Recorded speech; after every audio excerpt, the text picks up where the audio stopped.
Guys, education ആണോ മണിയാണോ വലുതെന്ന് ചോദിച്ചാൽ നിങ്ങൾ എന്ത് പറയും? കണ്ടു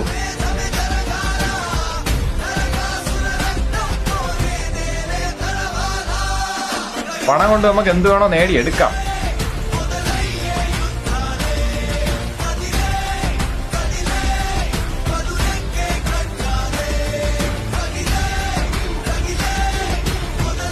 പക്ഷെ അവൻ എഡ്യൂക്കേഷൻ വെച്ചിട്ട് അതെങ്ങനെ സോൾവ് ചെയ്യണോ എന്നുള്ള സൊല്യൂഷൻ കണ്ടുപിടിക്കും. ഞാൻ നേരത്തെ പറഞ്ഞത് പണം കൊണ്ട് എന്ത് വേണോ നേടിയെടുക്കാം, എന്ത് വേണം. മണി കാൻ ബൈ ഹാപ്പിനെസ് എന്നൊക്കെ പറയാം, പക്ഷെ നമുക്കൊരു പ്രശ്നം വരുമ്പോഴത്തേക്കും പണത്തിന്റെ സ്ഥാനത്ത് പണം തന്നെ വേണം. ആ ഒരു സാധനം ഇല്ല എന്നുണ്ടെങ്കിൽ നമുക്കൊരു പുല്ലിന്റെ വില പോലും ഒരു മനുഷ്യരും തരത്തില്ല. So start making money guys. എനിക്ക് അത്രേ പറയാനുള്ളൂ നിങ്ങൾക്ക് എല്ലാവർക്കും.